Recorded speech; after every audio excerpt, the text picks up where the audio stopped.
మీద ఈరోజు దేశంలో ఎక్కడ చూసినా చర్చ జరుగుతుంది. మనం ఈ భారతదేశ స్వతంత్రం వచ్చిన కాడ నుంచి ఈ యొక్క పోరాటం ఈ రోజు మనం మొదలేసిన పోరాటం కాదు. ఈ దేశంలో ఎందరో మహానుభావులు ఈ బీసీలో జరుగుతున్నటువంటి అన్యాయాల మీద, వారికి రాసినటువంటి రిజర్వేషన్ల మీద అనేక పోరాటాలు, ఉద్యమాలు రూపకల్పన చేసినటువంటి ఫలితంగా ఈ రోజు అన్ని రాజకీయ పార్టీలు, అటు బీజేపీ కానీ, ఇటు కాంగ్రెస్ పార్టీ కానీ, వివిధ రాజకీయ పార్టీ నాయకులందరూ కూడా బీసీ నినాదం ఎందుకు తీసుకున్నారు?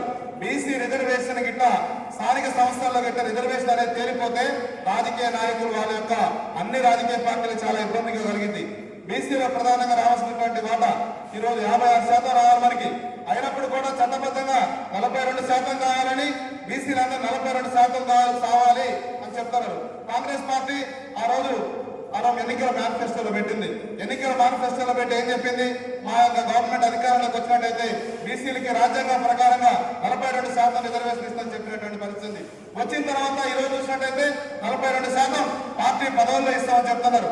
బీసీలకు రావాల్సినటువంటి ఎమ్మెల్యేలు కానీ, ఎంపీలు కానీ, స్థానిక సంస్థల్లో కానీ అనేక విషయాల్లో కూడా ఈరోజు ఇచ్చేటువంటి పరిస్థితి లేదు. బీజేపీ పార్టీ కూడా ఈరోజు మోడీ గారు కూడా జనాభా లెక్కలు తీసుకోవాలని చెప్తున్నారు. చాలా సంతోషం, స్వాగతించాలి. కానీ ఇన్ని రోజులు ఈ దేశాన్ని పరిపాలించినటువంటి పార్టీలు ఎందుకు తీసుకోలేదు? ఇప్పుడే ఎందుకు తీసుకున్నారు?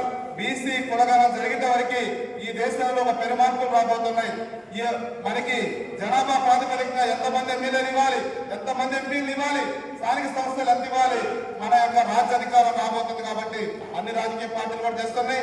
మనం చేయాల్సింది ఒకటి, ఈ రోజు రాబోయేదాన్ని మనలో కూడా చాలా చేరికలు తీసుకొస్తారు.